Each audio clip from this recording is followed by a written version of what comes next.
सिद्धकुञ्जिकास्तोत्रम्। शिव उवाच शृणु देवी प्रवक्ष्यामि कुञ्जिकास्तोत्रमुत्तमम्।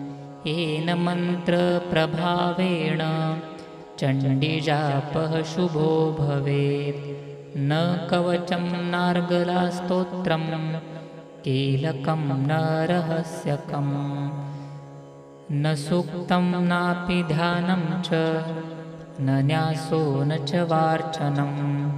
कुञ्जिकापाठमात्रेण दुर्गापाठफलं लभेत्।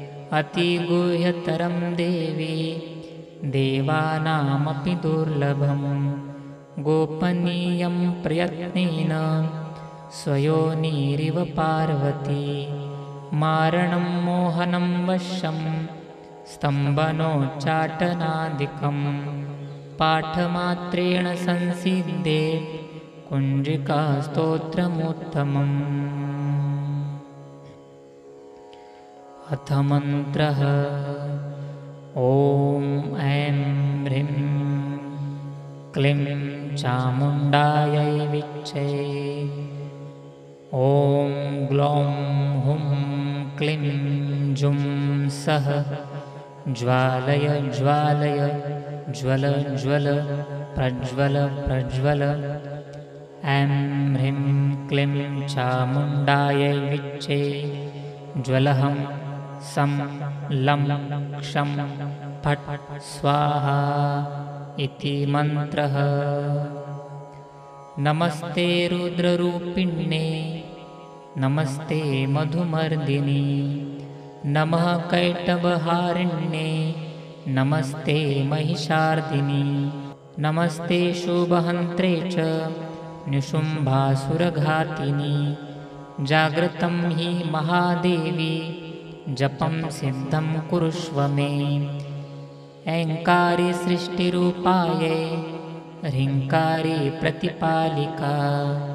क्लीङ्कारी कामरूपिण्ये बीजरूपे नमोऽस्तु ते। चामुण्डा चण्डघाती च ऐकारी वरदायिनी।